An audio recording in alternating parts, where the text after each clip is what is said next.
En el año 1937 se detecta por primera vez el coronavirus en pollos, pero es en la década de 1960 que se aísla por primera vez en humanos y se descubre que este producía resfriado común en los niños, pero no era letal.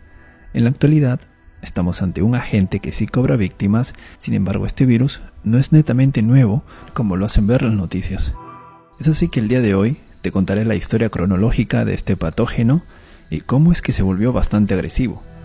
Para las personas que nacieron en el año 90-94, probablemente recordarán ciertos eventos que explicaré en un momento. En la década de 1960, específicamente en el año 1962, Dorothy Hamre y John Prochnow, del Departamento de Medicina de la Universidad de Chicago, encontraron el coronavirus. ¿Y cómo lo hallaron? Resulta que era invierno y para esa fecha habían estudiantes de medicina enfermos. Es así que en el laboratorio estos estaban estudiando los efectos de los virus en los órganos. Para ese tiempo el virus más conocido o más común en producir resfrío era el rinovirus. Es así que tomando un poco de células de las fosas nasales de estos pacientes que estaban enfermos y a su vez inoculando estos en un pedacito de riñón humano, observaban cómo habían ciertos patrones de inflamación. La sorpresa ocurrió cuando en el invierno de 1962, al obtener las muestras de estos alumnos de medicina e inocularlas en el riñón de prueba, encontraron que la inflamación era diferente que el del rinovirus. Con eso ya había indicios de que un nuevo virus se había detectado. No se sabía el nombre, no se sabía lo que era, pero era algo del tracto respiratorio y se podía transmitir de humano a humano. Tras este hallazgo, en el año 1967, Almeida y Tyrrell logran tomarle foto con el microscopio electrónico. De esa forma se descubre por primera vez su estructura de corona. Lo que están viendo son las primeras fotos del coronavirus, que hasta ese momento no tenía nombre. Cabe resaltar que los microscopios convencionales no tienen la capacidad para ver el virus.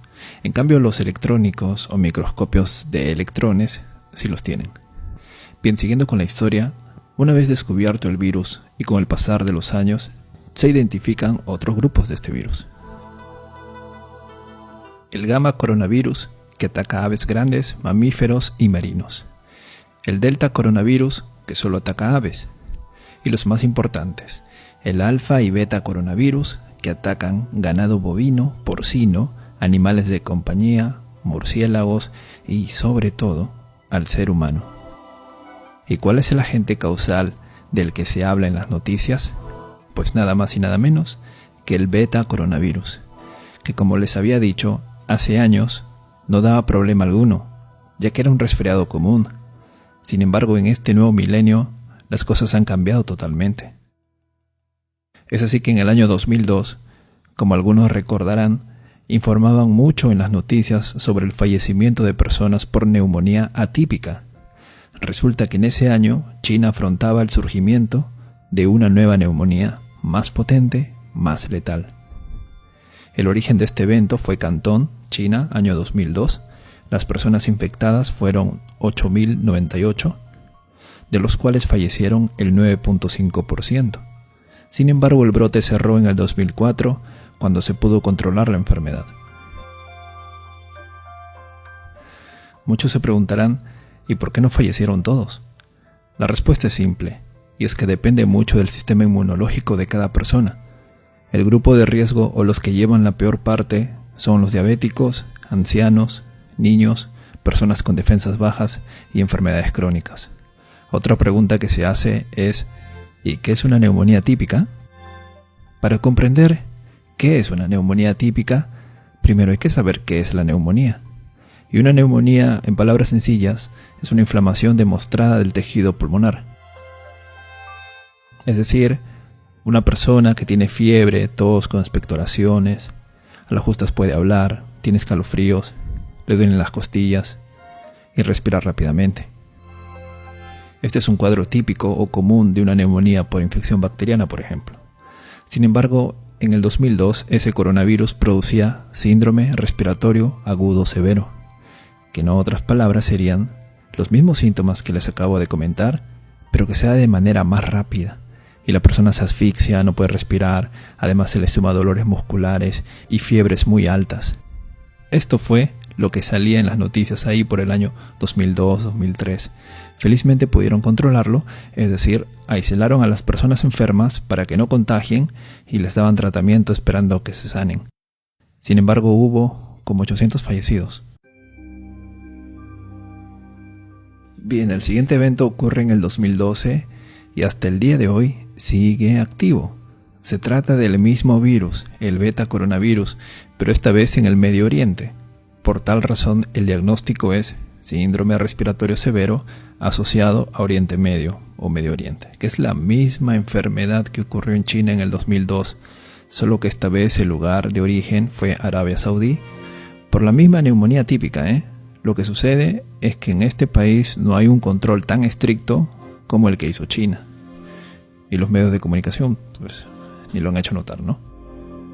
Con esto ya tenemos la información de que el virus siempre ha estado, solo que produce una neumonía muy potente y si uno tiene defensas bajas corre mucho riesgo.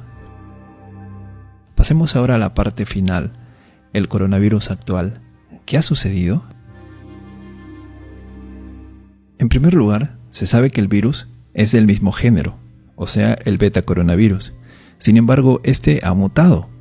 Por tal razón es llamado nCoV 2019, es decir, novel o nuevo coronavirus, y entraría a tallar como una enfermedad reemergente. Para que se pueda entender, es como si de repente apareciera el primo del VIH, y ya no solo te baja las defensas, sino ahora te deja calvo, algo así. Por tal razón las autoridades se alarman y tienen que poner en cuarentena a las personas y es necesario crear un ambiente especial. Por tanto, es digno de admirar la labor que está haciendo China para controlar la enfermedad. Algunas personas se preguntan, ¿cómo es que aparecen los virus? La respuesta es simple, y es que el 75% de las enfermedades emergentes o nuevas son una zoonosis, es decir, la transmiten los animales. Por ejemplo, lo más aceptado del VIH es que el virus de inmunodeficiencia del simio fue transmitido al ser humano,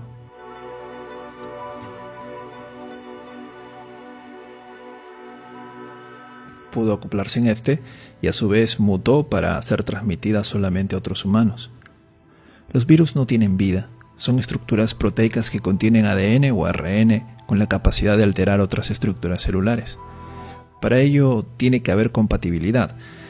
Aún así, los virus pueden cambiar su composición constantemente debido al hospedador en el que se encuentran. Es por eso que todos los años, te da la gripe, salvo que genéticamente seas resistente a estos virus. También cabe resaltar que su tiempo de vida media en el ambiente es limitado.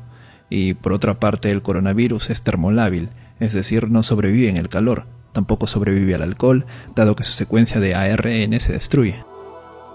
Para finalizar, hablemos del nCoV. Esto sucede a finales del mes de diciembre, en la zona de Wuhan, provincia de Hubei. De repente varias personas empiezan a padecer de neumonía, de los cuales muchos de estos entraban a cuidados intensivos debido a la intensidad de esta enfermedad, algo que llamó la atención de los médicos. Por tal razón, lo constataron como un brote local y probablemente se trate de una nueva enfermedad. Es así que al hacer las preguntas a los pacientes, estos decían que habían estado en el mercado de pescados y mariscos de Wuhan. Por lo cual, el 1 de enero se cerró ese mercado, y las autoridades chinas informan a la OMS sobre una serie de casos de neumonía de origen desconocido. Cabe resaltar que en el mercado existen animales vivos y humanos que conviven, por tal razón podría tratarse de una zoonosis. El 7 al 8 de enero, tomando muestras de los pacientes enfermos, los científicos encuentran que se trataba de una nueva cepa de coronavirus y fue catalogado como nCoV. El 11 de enero sucede la primera muerte producto de este patógeno. El 12 de enero, China informa la secuencia genética de este virus. De esa manera ya se pueden hacer los primers o cebadores que permiten identificar el virus mediante exámenes de laboratorio. El 13 se notifica el primer caso o persona infectada fuera de China. El 17, Un artículo publicado en el Imperial College de Londres advierte que el número de casos de Wuhan es cerca de 1700. El 20 se confirma que el virus se puede transmitir entre humanos. El 23, la OMS reconoce la emergencia china, pero asegura que es prematuro hablar aún de una emergencia sanitaria a escala mundial.